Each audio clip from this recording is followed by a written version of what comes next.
Luke 10:25 through 29.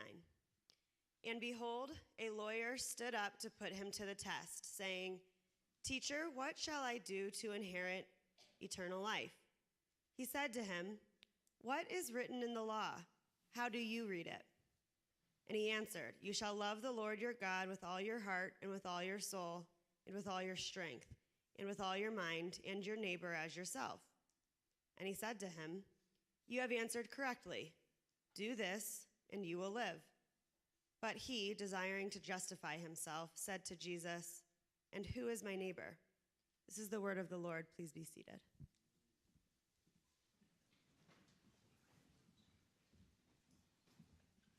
Good morning. I'm John. I'm a member of the board here at Redemption Church, and we are giving James the day off. So I wanted to introduce a good friend of mine that we've asked to come guest speak. I've known Dave for near 20 years. He was my Bible teacher, my youth pastor, and now he runs an organization helping churches and business leaders and government officials come together to make change in the city. So you can join me in welcoming Dave this morning. Thank you. Thanks, John. It's always strange to encounter these people that you've met at different points in your life and to see that they're real life grown-ups. And so I had the privilege of walking with John back during his formative years, and also Whitney Rhymes, and I don't know, maybe a few others in this room. After I was teaching, I kind of got sucked through the back door into ministry.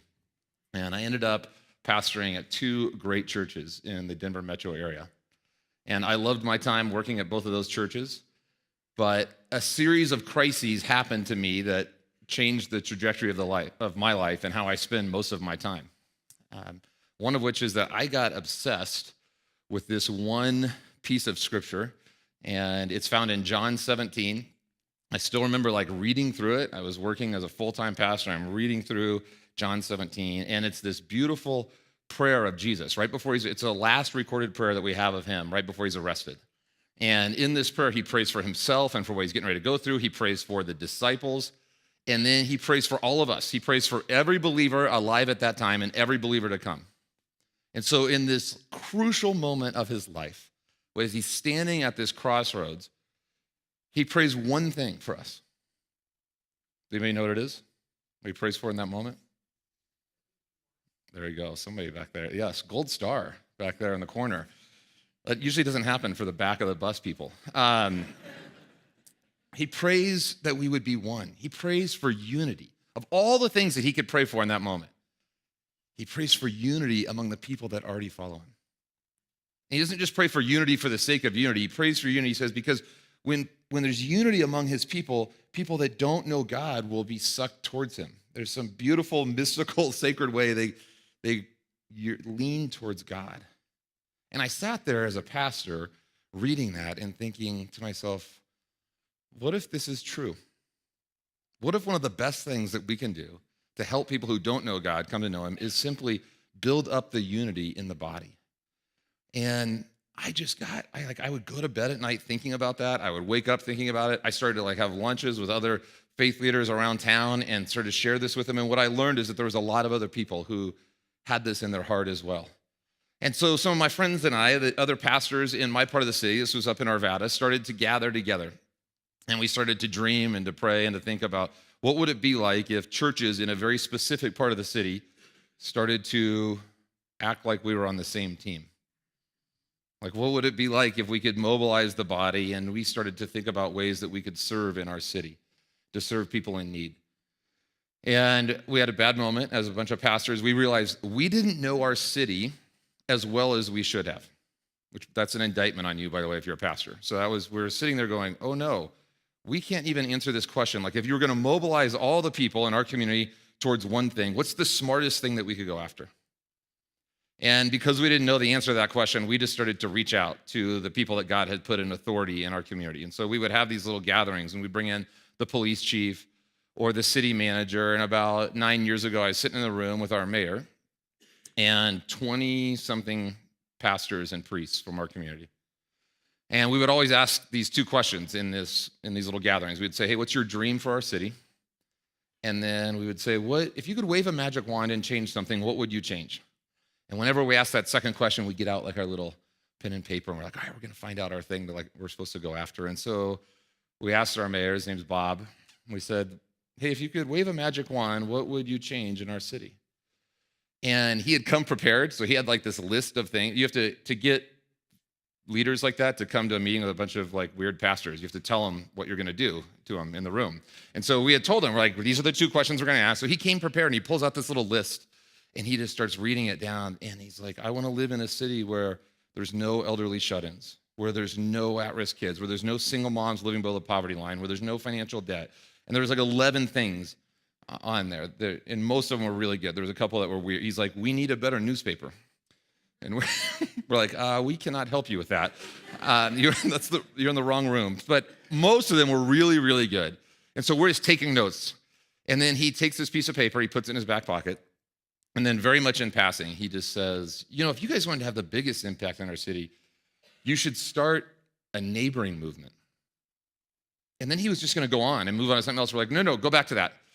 He's like, yeah, what we're learning is that the closer that people know each other in their apartments, on their blocks, the less weight there is on all the programs that we're trying to provide for people in need. That we can start and raise the money for another program for elderly shut-ins, or that person who's growing older and more isolated could actually be known by the people who live right around them. And then he said this beautiful line. He said, what we're learning at the city is that relationships always trump programs. Yeah, wow, I was right. And now I want you to imagine like you're me or that group. Imagine like you make your living by helping people orient their lives around this, okay? Now imagine what it feels like when God uses your mayor to tell you that the smartest thing you could do in your city is the Bible. Like when Jesus boils the entire text down to one thing, he says, love God with we just read it, love God with everything you have, heart, mind, soul, and strength, and love your neighbors yourself. And we're sitting there listening to our mayor say, hey, like I've got this thought of what you guys could do with all those people in all of your churches. It's the thing that Jesus said to do. You should actually like start a neighboring movement. Like, what if they actually like cared for the people who lived right around them? And it was this like sacred, painful moment to sit there in that room because we were all going, oh, this is convicting.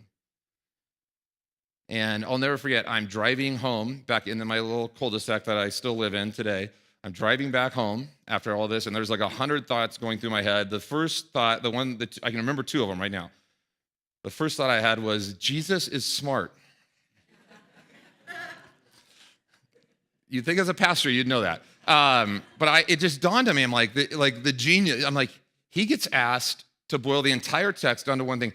Is it possible that what Jesus said, is it possible that he's given us a very simple strategic plan that if every believer did it, it would actually change the world? So that was my first thought. My second thought was this. I realized I wasn't doing it. I'm driving back in. I'm thinking about all the different things I'm up to, and I'm having this moment where I realize I'm putting almost zero intentionality into relationships with my actual neighbors. And I was doing a lot of good stuff at that time. As a pastor, I was trying to help people figure out life with their kids and life in their marriages. I was serving on 3 different boards. I'd filled up my life with a lot of decent things that I had chosen to do, but somehow one of them wasn't actually taking seriously or literally this idea of loving your neighbor. And so I went in, my wife Lauren was home, and I told her about the meeting. My wife has been ahead of me on like most things in life, and including this idea of like neighboring. And so I told her what had happened, and she said, what are you going to do about it?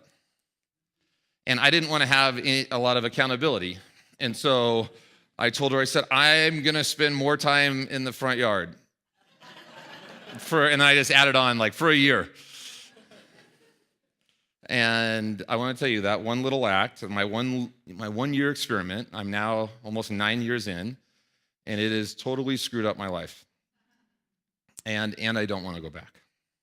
And it's been really hard and messy and powerful. and significant. And I have a world of friends that are really, really different than me. And God keeps using them to like polish off my rough edges and the rough edges of my kids and my wife, and then he uses us to pour into them. And I'll tell you a little bit more about that journey at the end. Let me tell you really quickly what happened to my pastor buddies and I. So we have this moment with the mayor. We pray after he leaves. We say, hey, let's come back in 2 months. Let's like pray about what we just heard. Let's come back in 2 months. So we come back 2 months later, and we invited in our assistant city manager. Her name's Vicky. And Vicky, I had been going around with that magic wand question to people in our city for a couple of years, and everybody would say, go talk to Vicky, go talk to Vicky. So the assistant city manager in our city is like the bridge between what actually happens in real life and then all like the bureaucracy of like city government. And so she is in a very strategic position. And I would go and ask Vicky that question over and over again, and she would always say the same thing. She'd go, hey, Dave, next time it snows, why don't you get all those people in all those churches to shovel their neighbor's driveway? And this is before the mayor thing. When she would tell me that, I would just think, no. Like I wanted something, I had envisioned like this like headline about like the Church of Arvada eradicates homelessness in the entire metro area or something. Like I could see like a headline. Shoveling your neighbor's driveway wasn't sexy enough for me. And so, but when the mayor starts to say it, I start to realize, oh my goodness, Vicky's been trying to tell me this.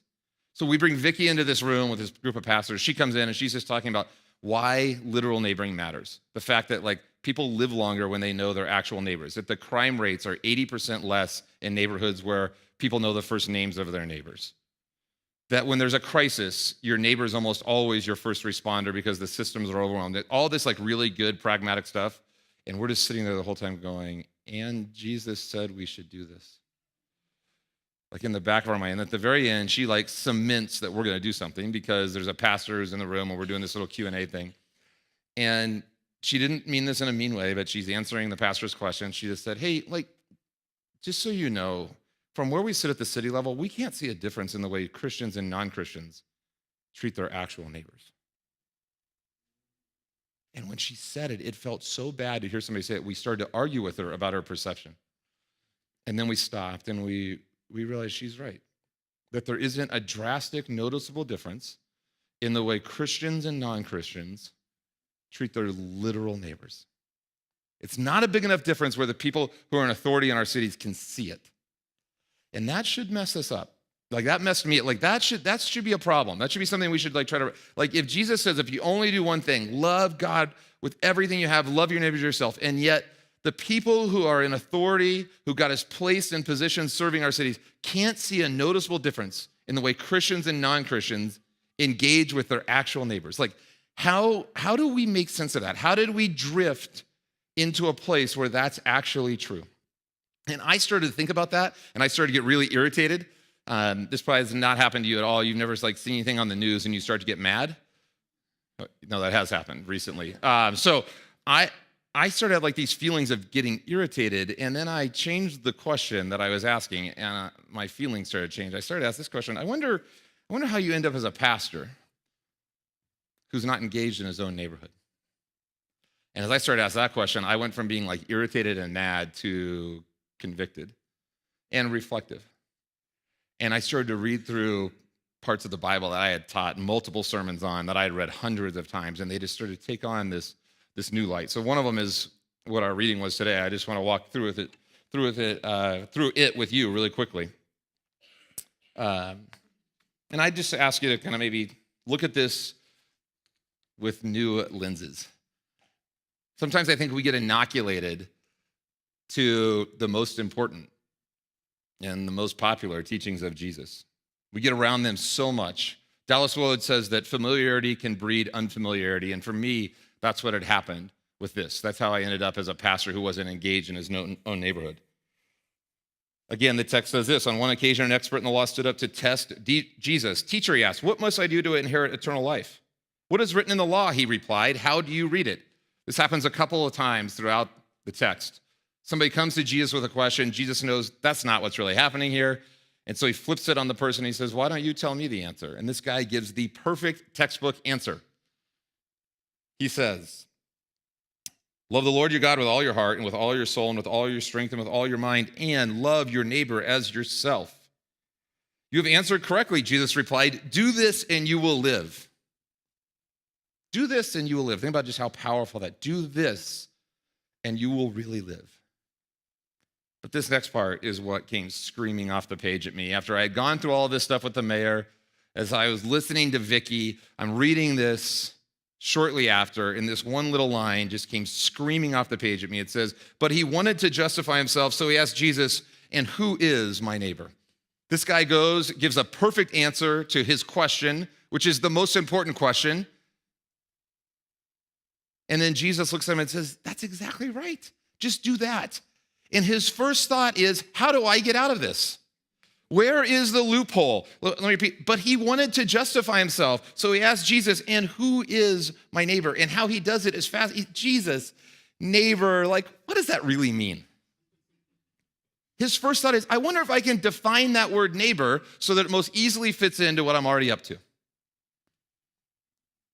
By the way, this is, if you want to know how to be a pastor who's not engaged in his own neighborhood, just do exactly what this is. Just define that word neighbor so that it most easily fits into what you're already up to. Do you want to know how we can become a group of people who aren't distinguished by the way we treat our actual neighbor? Like our city leaders can't tell a difference between the way Christians and non-Christians treat that. All you have to do is just do what this guy does. Just play the neighbor. What does that really mean game? And then you can end up living in a way in which you just turn this idea of loving your neighbor into a metaphor. So what happened to me is I ended up with a really powerful metaphoric love for my metaphoric neighbor. And metaphorically, I was killing it. And in real life, I am sleeping 50 feet away from people and I don't even know their names. And I'm just going to tell you, if you're willing to just kind of draw a circle around the place that God has put you and work out from there, you'll be shocked at what happens. So what happens in this story is Jesus looks at this guy and goes, oh, we're going to play the who's my neighbor game. And he just blows up the definition of neighbor on this guy. Now, it's important to note, he's assuming that the guy is loving the people of his same culture and custom. And so he's going to expand the idea of loving your neighbor. And he tells the story of the Good Samaritan. And we all know the story of the Good Samaritan. The story of the Good Samaritan, the big idea is that everybody is our neighbor, right? Like everyone is our neighbor. That's actually not the big idea of the story of the Good Samaritan. That's for most of my life, even as a pastor, I thought the big idea of the story of the Good Samaritan was everybody is my neighbor, even the wounded terrorist. What the story of the Good Samaritan says is, when you care for the person in front of you, no matter who it is, you're loving your neighbor. And there's a big difference between when you care for the person in front of you, you're loving your neighbor, and everybody's my neighbor. When everybody's your neighbor, often nobody is, right? We make it all nice, vague. There's no real bullseye. And we take this powerful teaching of Jesus and we make it so big and so vague that it loses its potency. What Jesus does there to this guy, he's giving him the AP graduate level version of neighboring. And I would suggest this, and what I found in my own life is that I didn't need AP neighboring 9 years ago. What I needed was to go back to kindergarten. Because, and I would argue this, like where we are as a group of Christians and how we're engaging with the people who live right around us, maybe we don't need AP neighboring right now. Maybe, just maybe, what if we could go back and like take the main thing that Jesus said and actually take it seriously and literally, like actually put like real people's faces and stories to it. And to do that with the people that he's placed around us and then to work out from there. And what I've learned in my own life is that if you'll do this, the kingdom starts to break out on the other side. And so my friends and I, these pastors, we started to do this in our own lives. Very few of us were taking the idea of loving your neighbor literally. And we started to do that. And then we started to meet and have coffee and to share stories. And one of my friends came up with this like really simple exercise that had a huge impact in the churches that we were leading in. And I'm going to do this little thing with you here today. Okay. So like this little thing is like the secret to what happened in my life and in the lives of a lot of my friends. It was this little simple exercise, just like this is a little tic-tac-toe board. I'm going to give you one of these on the way out today, okay? So I just want you to imagine right now, and if you have a pen or a pencil, it's great. You can just draw a tic-tac-toe board in front of you. If you don't, that's fine. I want you to just kind of imagine the tic-tac-toe board. Now imagine you walk outside your front door of your house, and I just want you to think about the 8 closest neighbors to you, okay? They probably won't look like a tic-tac-toe board. Just think about, I don't care if you live in a condo, I don't care if you live in a ranch, an apartment, a house, whatever it is, you have neighbors, okay? Now, of those 8 units, just like start to think, how many of their names can you list off? Just start to think of, in those 8 of the people, the 8 closest people to you, how many names right now can you write down or can you rattle off? Go ahead and take a second to think about it. And I'd encourage you, so try to use, annoying lady is not a person's name. Okay, dude who drives a red car is not a person's name. Actual people's names. How many do you think you can rattle off? Now, when I first did this, I had this horrifying moment where I realized I've met almost all of these people, and I could only list off both adults' names in 2 of the 8 boxes. How many of you in this room right now think you can do all 8? Throw your hand up. Yep. Now, and I might ask you to come and share. How many of you think you can do 5 or more? Raise your hand. Put your hand up. Okay, this is probably, I'm going to go generous. This is probably 30% of the room has their hand up. I have a horrifying thought for you. You ready? My buddy and I have handed out over 340,000 of these little magnets doing this, sharing our story. I've never been in a room of Christians where more than half of the room can list off more than half of their neighbors' names. Just think about that. I've never been in a room of Christians where more than half of the room goes, I can write down right now 5 or more, both adults' names in 5 or more of those boxes. And let me tell you why I think this matters and why this is a little bit horrifying, is that in order to love someone, I think it's helpful to know their first name. And I'm going to just tell you something. Here's what happened to me. Just this little act of learning and retaining and using somebody's name for some of the people around me set me on this little journey. Some of my neighbors actually don't want to be my friend. Some of my neighbors, I learn their name and they're super busy, and every day they come home and then they get back from work and they grab all their kids and they get in the van and they go off to all these different activities, and then they grab some fast food on the way home and it's dark and their car comes home and the garage door goes up and their car goes in and it goes down, and then they detox from that and then they wake up and do that the next day. And they don't have time and they don't really want to be friends with me or to even really know me. And I have a lot of grace for that because I think that's how my neighbors experienced me for a long time. But some of my neighbors are dying for real relationship.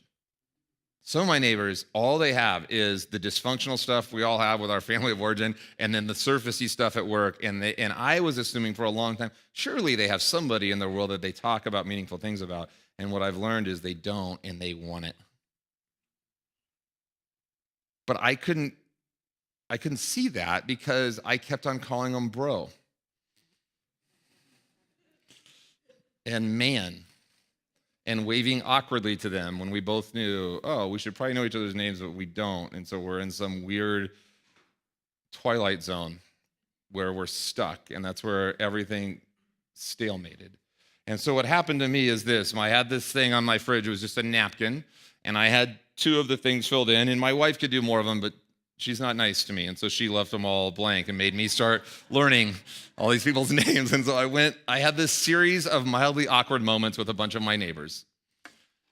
And it was always kind of the same thing. I've ended up encountering them in a way and going, hey, man, this is super embarrassing, but I know I've lived next to you now for almost 2 years.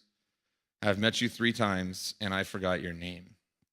And we would have this moment where we would exchange names and even our wives' names. And then I would go home and I did something really important. I would write them down. And after about 6 weeks, this whole thing was filled in. And God did something to me. All of a sudden, these people went from people who drove a certain type of car to have a certain number of kids to real people with real names and with real stories. And it went from, hey, man, to, hey, Matt, Did you catch the end of that Broncos game? To, hey, Matt, I've got this thing in my garage. I just need to move it like 10 feet. Could you help me? To, hey, Matt, like you guys are going to be watching the game and we're going to be watching the game. Let's just like throw some stuff on the grill and watch it together. To, hey, your son's car is back a lot now. Did he move back in? And how's that going? To sitting across my dining room table, talking about the things that I love and him sharing the things that he loves. Like this thing that I had like dreamed about as a pastor, as I was like setting up chairs for like the outreach event, which there's nothing wrong with those. This thing that I was like hoping for was sitting right outside my front door. And all I had to do was stop making up excuses and figuring out a loophole to get out of this idea of taking the Great Commandment literally and seriously. And I want to be really clear about something. There's a lot of like smart, Bibled up people in this room. And some of you are probably thinking to yourself right now, you know, Dave, I spend more time at work than I do at home. And I'm building relationships there, and that's loving my neighbor. Or I'm really trying to invest in the parents on my kids' soccer team, or I'm really passionate about what happens at the rescue mission, or something in Uganda, or whatever it is, and I want to be really clear about something. Clearly, in Jesus' economy, all of that is loving your neighbor. I don't want to dismiss that or diminish that in any way, shape, or form. But here's the deal. All of that doesn't somehow sprinkle magic fairy dust over our actual neighbors, and all of a sudden, Jesus wasn't talking about them. And I figured out a way to live like that was the case. And if we're willing to confront that, if we're willing to lean in, I think what God has in store for us on the other side is really exciting. And I've seen it over and over and over again. This idea of like, what if we took like the thing that Jesus said matters most and make sure that we actually do it? It's so easy to get like, to just start thinking about all the different things that we could be doing is when it comes to our walk with God and our faith life. What if like this, wouldn't it make sense? Okay, we can only do a few things really, really well. Wouldn't it make sense if like one of those was the thing that Jesus said matters most? And I found that it does make sense. I've actually found that like the way that Jesus talks about living, it's actually the best way to live. And so often it's easy to get caught up in all the minutia and all the other things and to just like get into these rhythms where you lose sight of that. We lose sight, like, what if I actually orient my life around the way that Jesus talks about living? That actually is the best way to live. And the scriptures talk about that over and over and over again. But this little practice of like taking the most basic thing Jesus said and like actually doing it has just breathed life into me, and it's reminded me of that. I'll share one text with you here that's really been helpful for me, kind of understanding a theology of place as we close. It says, it's in Acts 17. Paul's standing on this little place in Athens called Mars Hill. He's speaking to all these men and women in the marketplace, and he's telling them about God and the character. It's one of the great sermons in the Bible. And inside of this sermon, he says, from one man, so God made every nation of men that they should inhabit the whole earth. And he determined the time set for them in the exact places where they should live. God did this so that men would seek him and perhaps reach out for him and find him, though he is not far from each one of us. He determined the times set for them in the exact places where they should live. This like rediscovery of a theology of place has helped me. It's changed the way I drive in and out of my neighborhood. I've just started to believe that like there's something sacred about where I live. I thought I lived where I lived because we always wanted to have 4 bedrooms up because we're bad at family planning and we have 4 kids. And so that was like, oh, I thought that's where that's not why I live there. And it's not because of the schools. It's not because like I can't afford the place I really want to live in. I live exactly where I live because God has placed me there. And he's placed the people around me there as well. And I'm going to tell you, if like you get this, if you believe this, if you have a shift towards this theology of place, it'll change the way that you drive in and out of your neighborhood as well. You'll start to realize like what we do out in our front yard is real ministry. It's just like being on the elder board or taking care, doing kid stuff or every other thing. Like what we do in our front yard counts. And I'll tell you this too, it's the antidote to like being around people who think like you do. One of the downsides of like being on a church staff for 10 years is that I got into ministry because like I have this deep love to see people come to know God that don't know him. And after 10 years, I drifted into this place where almost all of the people that I spent the majority of my time with thought about the world the same way that I did. Part of the genius of taking the idea of loving your neighbor literally is that it's guaranteeing you that you're going to be hanging out with people who don't think about the world like you do. And I think this is a huge part of what we see in the early church. This is right in the heart of God. We're not supposed to be like hanging out with people who think about the world the way that we do all the time. Jesus models this over and over again.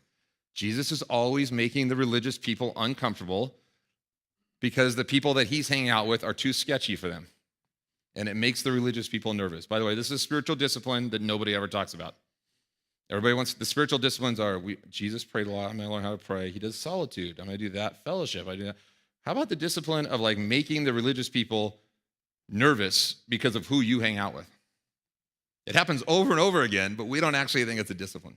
Now, that's not a license to go like throw yourself into like bad environments if like you are struggling with an addiction or something along those lines. I'm just saying it is something that Jesus continues to do over and over and over again. But somehow we don't like put it up on the poster board for the things, the practices or disciplines that we're supposed to model. I didn't have to start throwing block parties when I started like getting engaged with my neighborhood. I just had to start showing up to the ones that were already going on. And there was this whole embedded world of like relationships, and they were happy to bring my wife and I into the middle of it. And as I said before, it's been hard and messy and powerful all at the same time. So what did it look like for redemption to do this? Well, like you guys are at a really crucial point in the history of this church. My gut is part of what it looks like for this church to flourish forward is to continue to grow and to understand the Word of God. I think that's certainly a part of it. But my gut is probably most of the people in this room, like the next step for you isn't one great Bible thought. I may be way out of line here, but that's my hunch. I've had a lot of great Bible teaching over the years. It's a lot like really sound doctrine in place. Like maybe what the next step looks like as this church begins to go forward into this next season is to take some of the most basic things that Jesus said to do and to make them really, really concrete and to do it. And so I'm going to encourage you. I'm going to leave you out on the welcome table. There's a refrigerator magnet for every one of your families. And I'd like to invite you to put this up on your fridge and to let it mess up your life like it did mine. And all it is this. It's just taking the next small step. So much of momentum is just getting started. And so I'm not asking you to like love your neighbor. That's like crazy Jesus stuff. What I'm suggesting is this. Would you be willing to, could you like make a commitment today? Have a moment with God here. Maybe it's as we're doing communion, like, would you make a commitment? Could you make a commitment just to learn and retain and use the names of the people that God has put right around you? Would you just use this little thing to do this? Now, and I want to tell you this. It's a Trojan horse to get you all kinds of other stuff. But sometimes we get so caught up in like this big idea of what it looks like. What if we can just make it really, really concrete? This is a little parish. You can each walk out of here with your own little parish today. And then just start taking the next small step. The biggest leadership lesson I learned throughout this whole deal, and we've been doing this now for 8 or so years, is that my whole life people said, Dave, good leaders set the bar high. And I think that's true. When you have a small team and you're walking with people, whatever that might look like for you, because people will come close to the bar, they'll get over it. Here's what I learned, though. If you want to start a movement, you want to get a bunch of people going down the same lane, the key isn't to set the bar high. The key is to set the bar so low that they can't crawl underneath it. And by the way, that's what we're doing here this morning. The bar's like really, really low. It's just around beginning to think the people who live around you are worth remembering their names. And I know that if you do that, you'll begin to see the kingdom break out. And I know that if you do that, this place will start to fill up. And the questions that you'll be asking in the lobby around, what do you do when you learn that your neighbor has an addiction? What do you do when your neighbor's life is falling apart because of something that's going on with one of their family members? What do you like? Those are the questions that I think God wants us to be asking as we're running around in our lobbies. He wants us to be like thrown into ministry way over our head, and then to be leaning on him, to be surrendering and saying, God, what do you want me to do? Let's pray. God, thank you so much for your word, for how we can look at things that we've seen numerous times and then see them in a new light, in a light that's convicting and encouraging and challenging somehow all at the same time. So God, I pray for this church as they continue to seek out you. They continue to engage in the life of this city and the places where they live. And God, would you give each one of us here in this room, would you give us the strength to lean into some mildly awkward moments? Would you give us the margin? Help us to think it's important enough to make margin. So maybe just linger a little bit. So maybe close up our laptop and walk outside the front door and we see that person across the street. And to say, hey, and to be willing to follow wherever you lead in that conversation. Pray for this church, Lord, and I know that there are great things ahead.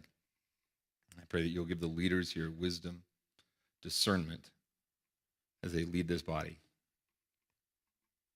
Over this next year and the years to come, I pray that their impact in our city will be noticeable and tangible. In your name, amen.